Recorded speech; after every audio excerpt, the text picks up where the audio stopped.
Welcome to Cracking Cooperstown, where we talk about all things Baseball Hall of Fame and Hall of Fame collecting.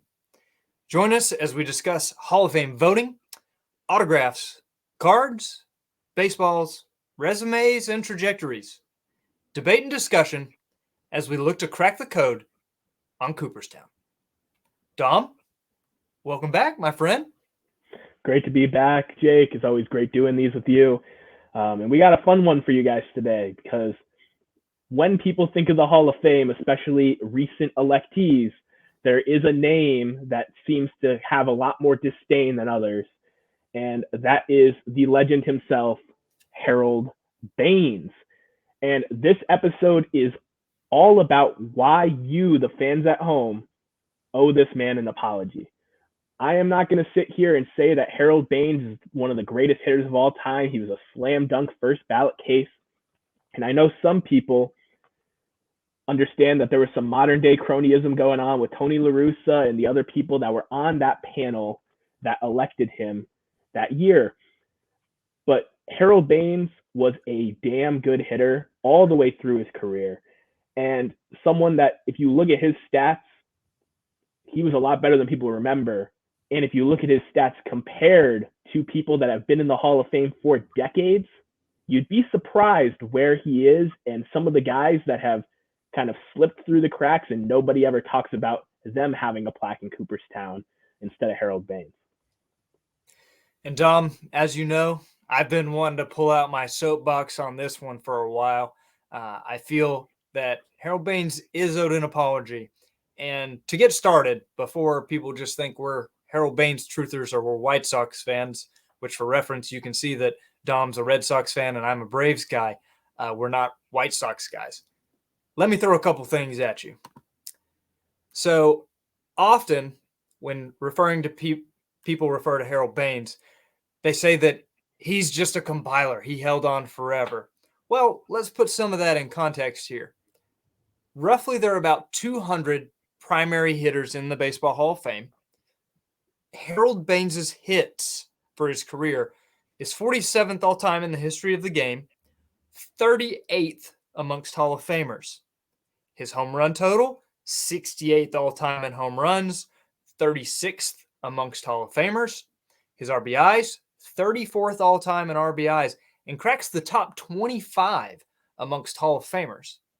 And then for walks, he was 99th all-time and 49th amongst all Hall of Famers. And you may already be listening and saying, yeah, compiler. He hit some of the secondary milestones. Great.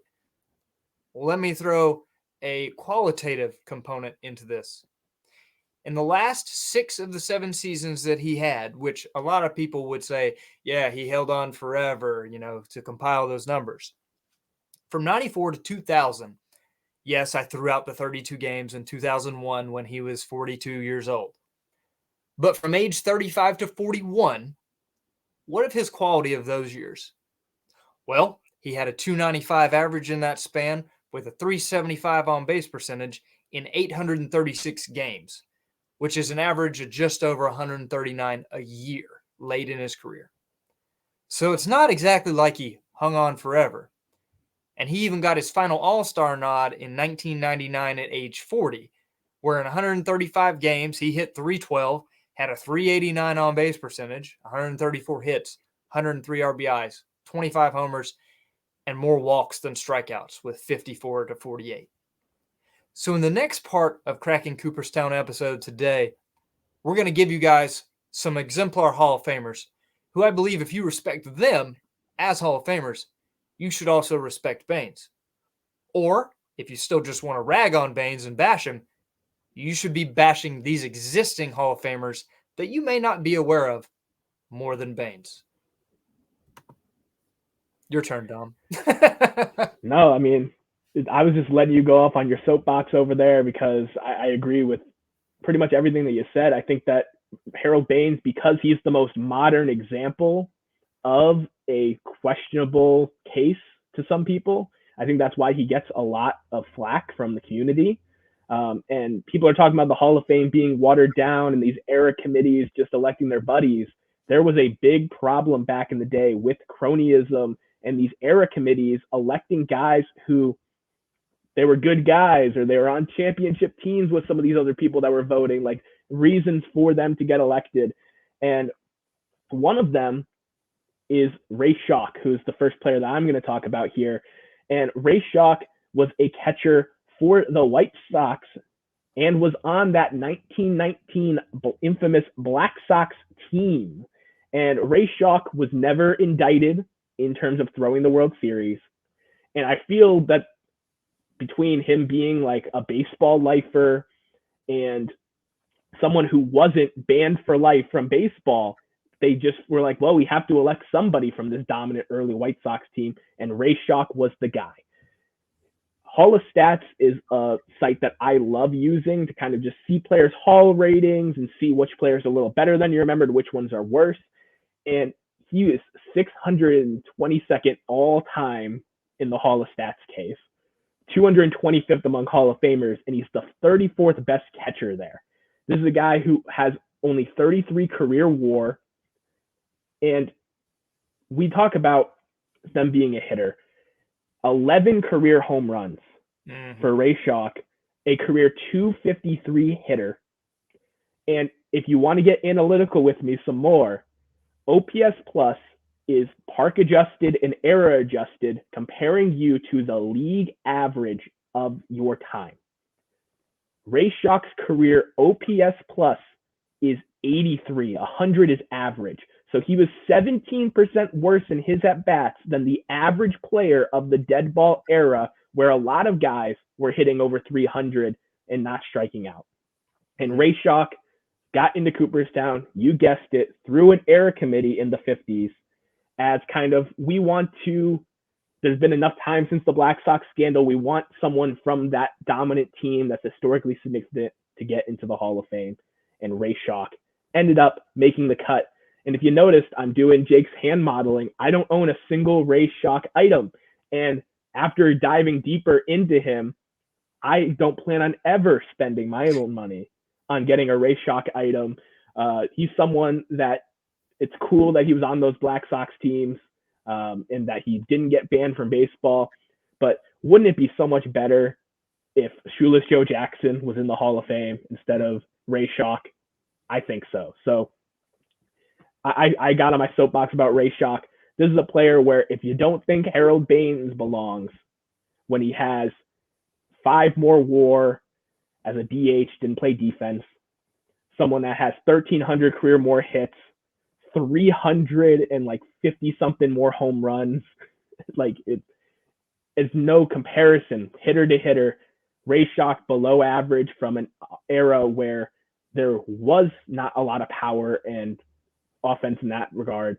And Harold Baines, who was believed to play clean in an era where a lot of people were juicing and hitting the ball out of the stadium, and he was a steady Eddie all the way through early career and late. And granted, some of our listeners out there may be going, yeah, he was a dead ball era catcher compared to a modern day DH. Okay, there's some value to that. I understand that.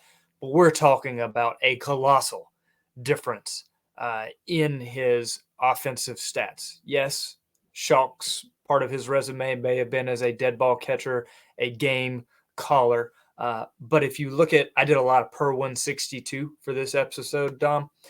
And for Schoch, this is his per 162 for the major categories. 1 home run a year. 124 hits a year. 16 stolen bases. 55 RBIs. 53 runs. That doesn't scream Hall of Famer whether you're a catcher or not.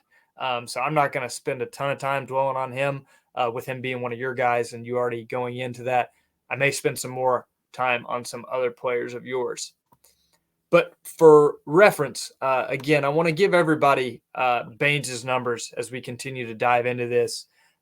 His totals, both the compiled numbers, as well as his per 162. Just for reference, 384 home runs for Baines. That's 22 a year. 2,866 hits. That's 164 a year. 34 stolen bases. He was no speedster. 2 stolen bases a year. 1,628 RBI. That's 93 a year. 1,299 runs. That's 74 a year. And then for reference, Baines's WAR is 38.8. And there's actually, I don't know if you know this or not, Dom, there's a podcast out there that makes a big deal of Harold Baines's WAR, 38.8. And every time somebody passes him in the current game, they say, oh, he should be a Hall of Famer now because they passed Harold Baines. Well, WAR's not the be all end all, but we're going to show you some examples today where there are many existing Hall of Famers below Baines in WAR as well. So my first player that I want to talk about, I don't have any items for this, so Dom may have to do some hand modeling for me, but it's High Pockets Kelly. His total numbers in some of these statistics: 148 home runs, 1,778 hits, 65 stolen bases, 1,020 RBIs, 819 runs, and 25.9 more. All of those total numbers are lower than Baines except for stolen bases. What about the per 162? Well, 15 home runs is less than Baines. 178 hits per season is more, but he did have a shorter career than Baines. 102 RBI, that is a little bit better than Baines, and 82 runs a year, a little bit better than Baines. But WAR, which is considered how much better you are above, the replacement level player, if you were unproductive for a long period of time, say from age 35 to 41, like I referenced for Baines, that would damage your WAR. It's no slam dunk every year that every player, even Hall of Fame caliber players late in their career, have a positive WAR. They can damage that number due to longevity. So the fact that High Pockets Kelly, despite having some of his stats be a rate better than Baines per 162, he's still far away from Baines's WAR total. What do you think about High Pockets Kelly, Don? So I actually considered High Pockets Kelly for my list as well. George is his name, George Kelly, if you're not familiar. Killer nickname compared to Ray Schoch's nickname, which was Cracker. If any of you knew that, I mean, I did. Even makes him even more irrelevant. I think, in my opinion, that he doesn't have a cool nickname. But George Kelly, I think part of the reason I didn't include him was because he was born in the previous century. So he was born in the 1800s, and it was a little further back. And in his time, this dead ball era, hitting over 100 career home runs, it's not 300, 400, 500, but it was way above some of the guys that I'm going to talk about today. Mm-hmm. And the final thing is George High Pockets Kelly. The reason he had that nickname is because he was 6'4". And back then, that was like Shaquille O'Neal playing baseball. Like, that was a ridiculously big human being playing it. So for all those reasons, all that nostalgia and him being so far in the past, even then, Harold Baines supplants his stats. And if you're talking about a guy that has some likable qualities from way back then, that's in the Hall of Fame, that still isn't holding a candle to Harold Baines' stats, it just makes me wonder, like, if it's really more of an era thing than it is about just Hall of Fame worthiness. Mm. So who is your second player that you've got, Dom? I try to be like as open-minded as possible. I'm a big Hall guy. And I've said it that even though I have these lower qualifiers than you, that I do think catchers are a unique kind of thought expression because it's such a tolling position and it wears people down. So Ray Schoch was the first guy I talked about. And the other one, a little closer to home, is Rick Farrell. Now, Rick Farrell, I have this awesome Perez Steel registration card, and there's the Perez Steel. It's cool to see those side by side. And Rick Farrell, someone that, just like I said before, 812th all time on Hall of Stats, 235th among Hall of Famers, 48th among catchers. And there's only 19 catchers in the Hall of Fame. Ray Schoch and Rick Farrell are using 2 of those spots. And according to Hall of Stats, neither one of them are top 30 catchers of all time. So if you added an extra 33% to what's currently in the Hall of Fame, they still wouldn't make the cut. And they're both in the Hall of Fame. This is a guy who has a 30.8 career WAR. He was a better hitter than Schoch, 95 career OPS plus, so he's still a below league average hitter, but not quite as bad as Ray Schoch. And I'm a little biased. I have some Rick Farrell items because he played for my Boston Red Sox. And as a Hall of Fame collector, as a Red Sox fan, it's awesome. And I have this amazing exhibits 4x1 that Rick Farrell is on with Lefty Grove, Joe Cronin, and Jimmy Fox. And not only is this amazing because they're all Red Sox, but all 4 are in the Hall of Fame. So the cronyism that happened to elect Rick Farrell, it made this card have an even cooler place in my collection for technically having 4 Hall of Famers on it. But Rick Farrell is by far the weakest one. And it's crazy when you look at the catchers that are in the Hall of Fame, the drop off from Ernie Lombardi, who won multiple batting championships and was an amazing player in his peak, to these 2 guys is significant. And they're really the low-hanging fruit in terms of guys that they got into the Hall of Fame because they were in baseball for a long time, because they were friendly with these Hall of Fame players that were on these committees that voted. And Rick Farrell, like, as cool as some of his cards are, the stats just aren't there. He compiled more offensive stats in 3 more seasons than Ray Schoch. Mike Moynihan said that Rick Farrell is the worst player in the Hall of Fame, I believe, or worst catcher in the Hall of Fame. I would say if you look at it, outside of WAR, Rick Farrell is better than Ray Schoch in everything.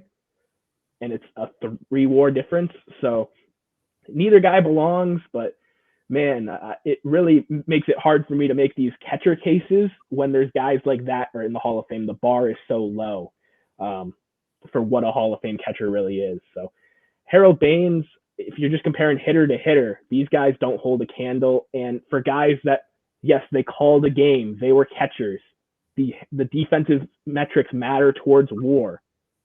Neither one of them were able to eclipse that Baines line that you're talking about.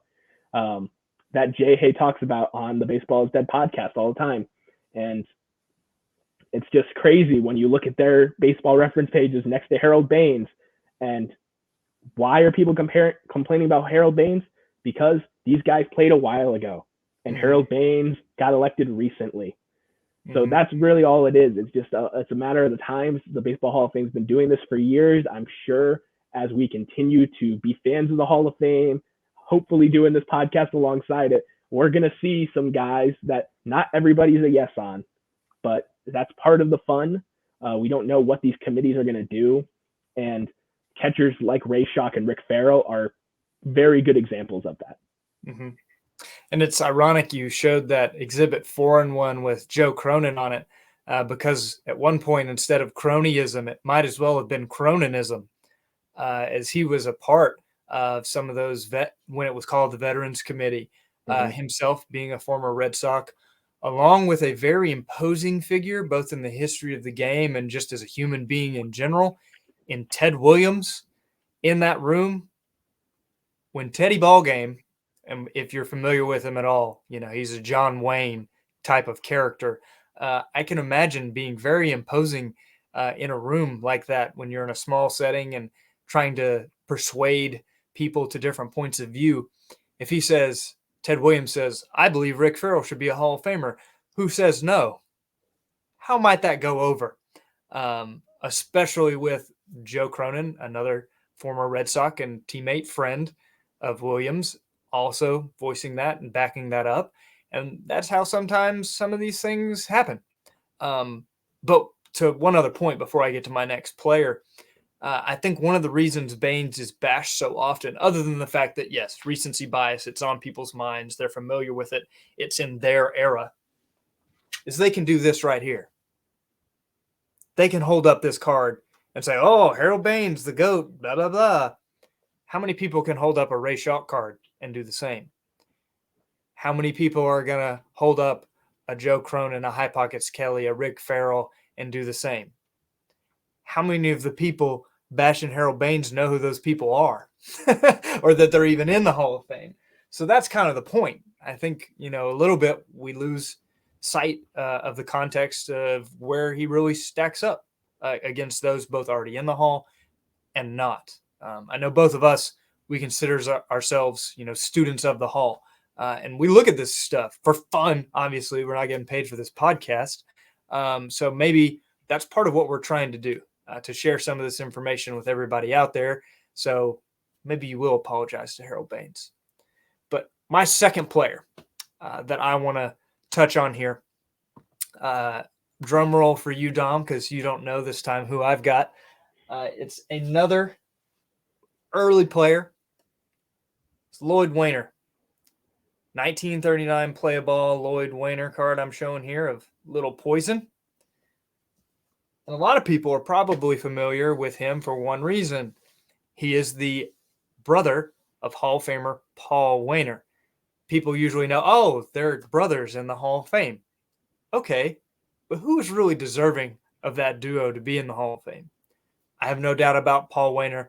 He's a 3,000 Club hit member, and I'll just leave it there. But let's talk about Lloyd here for a second. Lloyd had a career total of 27 home runs. Granted, it was in the dead ball era. He had 2,459 hits, not too shabby. 67 stolen bases, just 598 RBIs, and 1,201 runs for a total of 29.8 WAR, which for those of you keeping score at home, yes, that is below Harold Baines. On a per-year basis, which again, Wainer's career was shorter than Baines's, Baines had better season-to-season stats for home runs, for RBIs, but Wainer did average right at 200 hits a season over his career and just barely edged, wrong statistic. He did edge him in runs per year at 98. But Wainer was more of a top-of-the-order type guy. Of course, he's going to score more runs in all likelihood. Where Baines, yes, was more of a power hitter, heart-of-the-order kind of guy. But I would argue, and I think many Hall of Fame buffs would argue, that Lloyd Wainer is in the Hall of Fame because of his brother's notoriety. And they just happen to play at the same time. They're popular. They have very famous nicknames that go along with each other in Big Poison and Little Poison, because why would Big Poison be in the Hall of Fame and not Little Poison? So I think that a lot of that has to do with him getting in the way that he did, his popularity, his likability, and his ties to a truly great player, literally by blood, being his brother. Now that you know I chose Lloyd Wainer, Dom, what do you think? Yeah, I mean, you just talked about cronyism and how teammates were able to like sway people, but talking about it's almost nepotism with Lloyd Wainer Right. as like a guy who, yes, he was a good player in his time, but got elevated for the name. It's almost like Dom DiMaggio being in the Hall of Fame. So this is a player that I like to collect, but if you look at him statistically, he's probably not the most deserving guy to have a plaque. And there's a ton of cases like that throughout the years.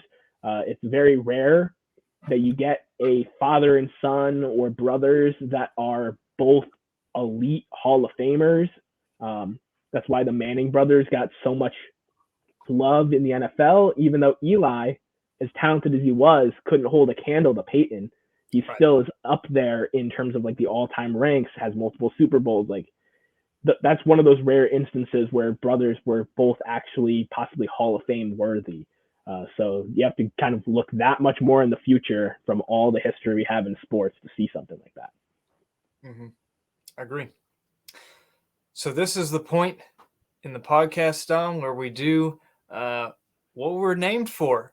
Tell the people what's about to happen to this 1933 Gowdy, Carl Hubble, rookie card that's currently an SGC 1-5? Yeah, so King Carl, I actually picked up his 37 Dixie lid recently. He is going to be freed from his plastic prison, as Jake likes to call it. Jake does not enjoy cards that are in slabs. He likes to be able to hold them, sniff them, maybe even in Pepino's way, lick them from time to time. And the card that he's cracking today is considered his rookie card. It's kind of tough in that era because there wasn't consistent cards made every single year in the 20s into the 30s and stuff like that. But that Gowdy card is really awesome. And it's a 33. In 1934, during the All-Star game, he struck out 5 future Hall of Famers in a row during the Midsummer Classic. So there was 28 future Hall of Famers in the game, 13 on the American League, 15 in the National League. And Hubble struck out consecutively, where the batters that he struck out had a collective 329 average. All 5 of them hitting over 300 for their career, tallying 13,452 hits combined. And it didn't matter. He struck out Babe Ruth, Lou Gehrig, Jimmy Fox, Al Simmons, and Croninism himself, Joe Cronin, right in a row. So just a legendary arm, definitely worthy of the name King Carl, and a guy who, while he was connected to that cronyism that happened with New York Giants players, especially during those early era committees, Carl Hubble's resume, unlike the players we're talking about today, was steps above, where nobody questions it to this day why he should be in the Hall of Fame. And it's not because people forgot about, oh yeah, Ray Schalk has a plaque. It's because Carl Hubble has that legendary status and the career statistics that are good enough for induction. And that's why he punched his meal ticket to the Hall of Fame. There is the Carl Hubble rookie card, free in all its glory, raw. Say so long, plastic tomb. All right, Dom, who's your next player you've got that we should be bashing instead of Harold Baines? Oh yeah, and to me, it's not necessarily bashing. I was a little bashing with Ray Schalk, You but did. to me, it's more so, like you said, an education of just like reminding people that there's these other players that don't have a Baines line and weren't elected as recently. But if you look at their career, and you're telling me in a podcast that I'm reaching saying Steve Finley should be in the Hall of Fame, that Steve Finley has better stats than some of the guys we're talking about today, at least the majority of them actually. And the next guy I want to talk about, High Pockets Kelly, you talked about. Neither of us decided to talk about Mr. McCarthy, who has the lowest WAR in the history of the Hall of Fame at 14.3. So Tommy McCarthy, not on either of our lists. And part of that is because he also managed and was a baseball lifer, and everything that he did was pre-1900. So I wasn't going to touch that. And it's kind of too tough to tell. But a player who played 12 years in the 1920s into the 1930s, Freddie Lindstrom, he was a very good hitter. 311 career hitter. That is awesome. It was not uncommon for his era, but it was awesome. He has a 28.3 career WAR. So over 10 less WAR in his career than Harold Baines. Yes, it was a lot shorter. But a guy who has, out of players born post 1900, he has the lowest WAR in the Baseball Hall of Fame. And Hall of Stats has him ranked as the 78th most belonging third baseman in the history of the game.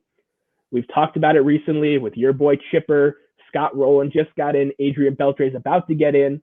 Wow, there wasn't a lot of third basemen in the Hall of Fame. We're finally starting to get a little modern third base renaissance of guys getting elected. Freddie Lindstrom has been in there for a long time. And when you look at his adjusted WAR, it's just not compiling much at all. He had 2 tremendous over 6 win seasons in his career. So you can say he was a peak case. But when you peak and you only play 12 years, and the first part of your career, both of those 2 6-win seasons happened for the New York Giants. Yes, we talked about it. the cronyism that happened in these early era committees. Freddie Lindstrom's one of the poster boys, in my opinion, for that. And it's a guy that I'm not going to say rip his plaque out of Cooperstown. I would never say that someone in there doesn't belong. But if you're going to bash Harold Baines, look at these players that have lesser resumes that also have the same plaque. And Freddie Lindstrom, just the 965th all-time player in the Hall of Stats database. He's barely in the top 1,000 guys they've measured. And the Hall of Fame is supposed to be that top 1%. So even if you're the smallest tall guy, they got to be a legend. They got to be inner circle. Freddie Lindstrom is even further away than Harold Baines is. It is well documented that I am a milestone guy. So I do lean more quantitative than qualitative. However, I think that as a whole is underappreciated because I think a lot of baseball fans, when talking about the Hall of Fame, they want to sound smarter than they are. Of like, no. Well, what's his WAR? Well, what does that really mean? No. He wasn't that type of quality of player. Well, I'm of the school of thought of you had to be so good in order to compile those numbers and stick around long enough that somebody wanted to pay you money to play baseball. Especially as we get more and more modern, those guys are getting paid millions of dollars to play every year. And if you think that baseball front offices, especially in the modern game, aren't smart enough to know that what is a good investment or a bad investment of their money, unless they're the New York Yankees, because clearly they're not doing great on that front lately. But if you think that they don't think about those things, that if they weren't good enough to produce for them, would they continue to pay them? No. So there is an inherent value to longevity and being able to continue to compile those numbers because you're good enough to do so. So that's what I'll say about that. Lindstrom's career was not very long for whatever reason you would like to argue. And the next player that I'm going to touch on is another early player. And he did win a batting title. I'll give him credit there. That's not nothing. But I do prefer a player with a longer career that is really good as opposed to occasional flashes of greatness. But the player I'm going to talk about is our often spectacled friend, Chick Hafey. This is his 1934 Gowdy rookie card. And it says on the front of the card, Lou Gehrig says. Well, this is what Lou Gehrig should have told you. Chick Hafey had 164 home runs, 1,466 hits, 833 RBIs, 777 runs. Granted, he did have 31.3 WAR, which is still less than Baines, mind you. All those totals are less than Baines. On a per-year basis, Hafey had 21 home runs, right above Baines, 185 hits, a little bit better, 105 RBIs, and 98 runs, also a little bit better. But are you going to tell me that Chick Hafey was so much better than Baines based on what? In a one-game scenario where you say, all right, you have these guys to pick from, one-game showdown, who you taking? Do you take Hafey as a hitter in your lineup? Maybe. Or whose career would you rather have had? Yes, they're both Hall of Famers, and I do believe that they should both be respected. I would not steal Jay Jaffe's line from his book, Cooperstown Casebook, where he says, pack your plaques. I don't believe in that. I think that if you're a Hall of Famer, you should be respected as such. That being said, if I was ranking them, I would have Baines' career above Hafey's career. Did you look at Chick Hafey at all in your research, Dom? Was he one you considered?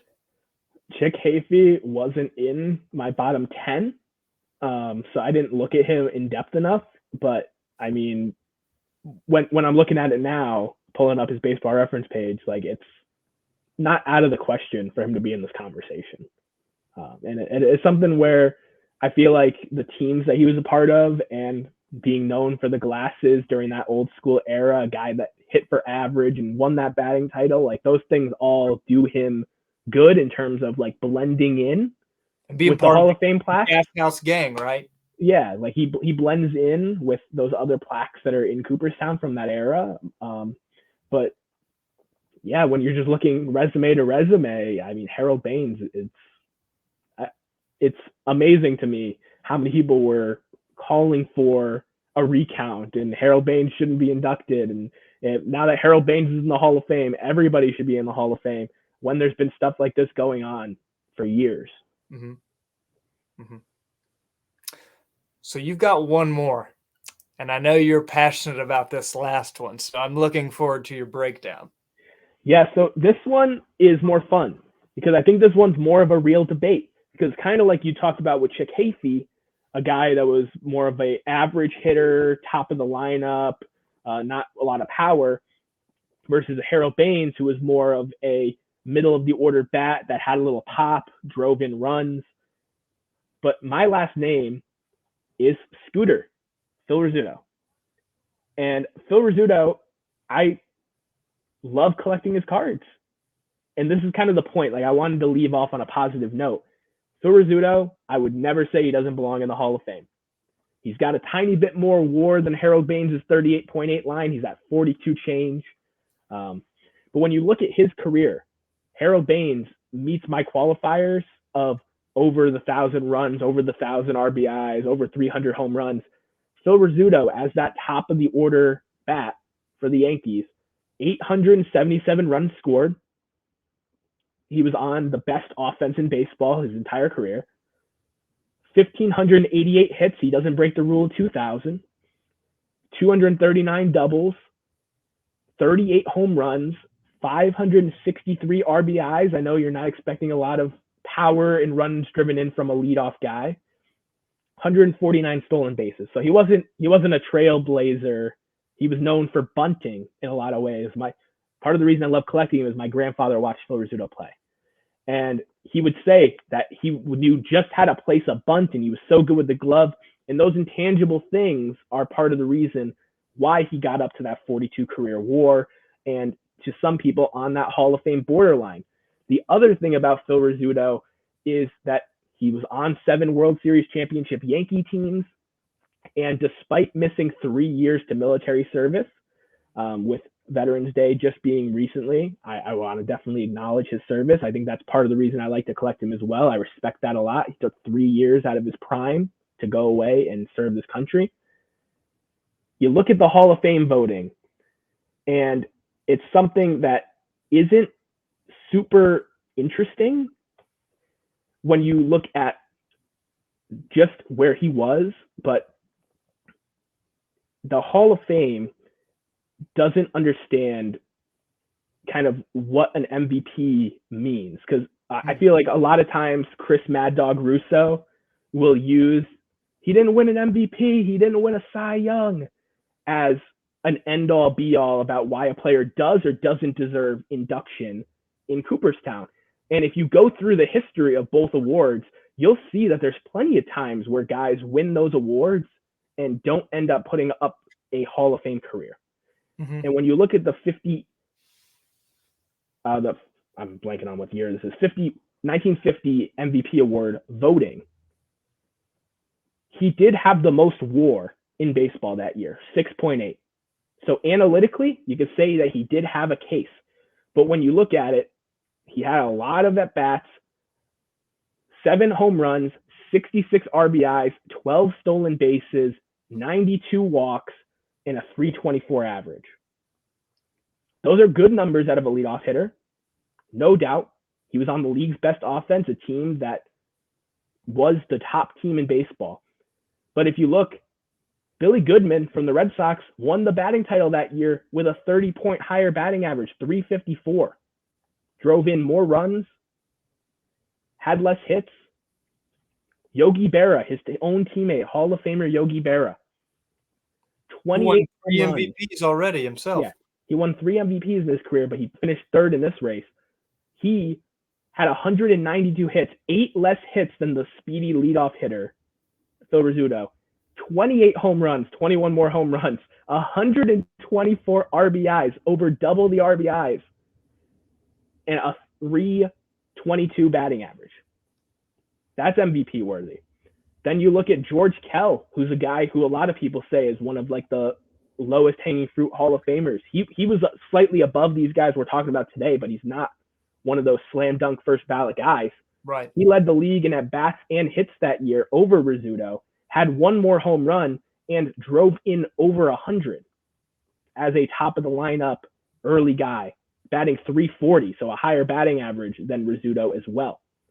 And then you go down the list, Walt Dropo, 34 home runs in a league-leading 144 RBIs with a 322 average. Larry Doby, 25 home runs, 102 RBIs, a 326 average. Joe DiMaggio, in what was his final great season, 32 home runs, 122 RBIs with a 301 average. And Vic Wertz as well, 27 home runs, 123 RBIs, a 308 average. Hoot Evers, 21 home runs, 103 RBIs, and a 323 average. That's like 11 Hall of Fame seasons in 1 year's calendar voting. And the guy who won the award had 7 home runs and 66 RBIs. I get it analytically. He played a good shortstop. 92 walks was a lot back then. Larry Doby was the only name that I mentioned that had more. He had 98 that season. But it's truly the pinstripe effect. And it's part of the reason why I'm such a Red Sox fan and hate the Yankee uniform, because I feel like it blinds a lot of people. And just because he was a great guy, he was a really fun announcer, doesn't mean that he necessarily belongs in the Hall of Fame. You can make the argument between him and Phil Rizzuto, whether you want a contact top of the lineup guy or you want a middle of the lineup bat, which one you'd rather have on your team. But that MVP award, there's another 7-8 guys that could have easily won that award if it didn't matter back then about were you on that pennant winning team. And that was a big deal with Phil Rizzuto winning that award. And unlike Ray Schalk, I'm going to keep collecting Phil Rizzuto cards. And I'm going to collect Harold Baines stuff, like this amazing gift that I got from my buddy Will, because they're not the top of the line. They're not Babe Ruth. They're not Ty Cobb. They're not Willie Mays. But that's not what the Hall of Fame needs to be. If you go down to Cooperstown, New York, and I strongly encourage all of you to do so, you will walk through and you'll see stories and pictures and memorabilia of all kinds of players, all shapes and sizes. And it's just what's so great about this game is there's not one way to write a Hall of Famer. And it's not about an MVP award or not having an MVP award like Phil Rizzuto has one and Harold Baines doesn't. It's about a body of work and what you give to the game. And whether you're talking about the 3 guys that I said before that are below the Baines level, or a guy that's like Phil Rizzuto that's kind of on the Baines level, it doesn't matter. You just got to look at things differently, be open-minded. And when you're worried about Harold Baines watering down the Hall of Fame, don't be dropping the bar crazy low. Use comparable stats. There's so much research out there, whether you use Hall of Stats, Baseball Reference, etc., and make up your own mind. You could be someone that's a really small hall guy like Jake, or you could be somebody that's more open and is talking about the interesting cases of guys like Steve Finley and Reggie Smith. It doesn't matter where you fall in between us, but there's low-hanging fruit that's been in the Hall of Fame for decades that does not get even a piece of the flack that Harold Baines got. And it's because there's so much media coverage. It's because of recency bias. It's because of modern day cronyism that we were all able to see because they broadcasted the results, as opposed to back in the day where they would just announce who was elected and not make a big stink about it. We didn't know what was happening behind closed doors with all those former players and stuff. So just stuff to keep in mind. And I hope after you listen to Jake's final guy that you seriously think about giving Harold Baines an apology, or the next time you make a Harold Baines joke on your channel or with cards, you think about it, because this is a guy that was a #1 overall pick in the sport. That's immense pressure to be that guy. And he wasn't Ken Griffey Jr. or Chipper Jones. but he put together a really solid career where you could count on him to get hits and be productive all the way through till the end when he was in his early 40s. And that was worthy of Hall of Fame consideration. And he's in Cooperstown, and I don't think that he's the least deserving guy there. You didn't know how well you were going to set me up for my last player there, I did Tom. not. So you mentioned a couple things that I want to highlight before I reveal my player. Back then, when a guy like Rizzuto got in via Veterans Committee or any other player, it was just basically announced who got in. And people, based on what they had seen or stories they had heard, would say, oh, yeah, I agree with that, or I don't. They didn't have the resources that we do today to look things up for ourselves on Baseball Reference and, Hall of Stats and other various places, or read books about this. It was basically, what had you seen in the newspaper? What had you heard from your granddad? And form your opinion based on your fanhood mixed in there as well. Back in the day, especially then, the Yankee pinstripes had an even more special aura than they do even now. And I am no Yankee truther. I am no Yankee fan. This next player gained maybe the most notoriety of any player for the opposite reason of taking a little bit of that shine off those pinstripes. You might be able to guess it because he had one defining moment of his career, which I think had a huge impact on him becoming a Hall of Famer someday. I'm showing a 1960 Topps Bill Mazeroski. Almost akin to the shot heard around the world. His home run that defeated the Yankees in the World Series to give the Pirates that championship is one of the most memorable moments in World Series history. Many fans know that the Yankees massively outscored the Pirates in that series, but the Pirates still won. It was a David beating Goliath type of story. And as a human interest piece, especially as Americans, who doesn't love that? I think that has a lot to do with why Bill Mazeroski is a Hall of Famer. Because when you look at his numbers and you compare him to Harold Baines, he had 138 home runs, 2,016 hits, 27 stolen bases, 853 RBI, 769 runs, 36.6 WAR. You may be sitting out there saying, but he had 10 cold gloves, as Donnie Livestream falls off of his chair. Well, WAR accounts for those defensive metrics and how much better he was defensively. But there's a reason there was an old joke about Bill Mazeroski when he got to heaven and he was asking around who was there and why this player was there, why that player was there. Why is Ty Cobb here? Well, have you looked at your numbers compared to them, Bill? That was the old joke. In a way, Mazeroski was Baines before Baines. He was the guy that was bashed as the modern guy that doesn't belong. He shouldn't be in the Hall of Fame. But like Dom summarized his statements with, there are different ways to look at it. That's part of the fun. How these guys get in the Hall is a human decision. You have to get 75% of the ballot to get in on a writer's ballot. Or an even smaller component of your peers, executives, managers, players on an era committee. That's a small sample size. In both those scenarios, there's room for human error and the unlikely to happen. And that's part of what makes the Hall of Fame special. If it was simply, only, ironically, hitting milestone numbers and it immediately checks a box and that was it, that would be less exciting. They would be way less entertaining, way less interesting. The Baseball Hall of Fame process for how they get in, how public it is, what goes into it, the debate, the discussion is what makes it special. As compared to the NFL where they say this many players got to get in every year. For baseball, we don't know. It could be 0, it could be 10, it could be anywhere in between.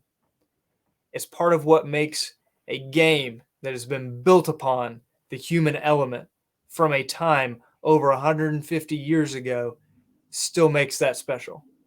Baseball is a human interest piece. It's not just a number that a computer spits out.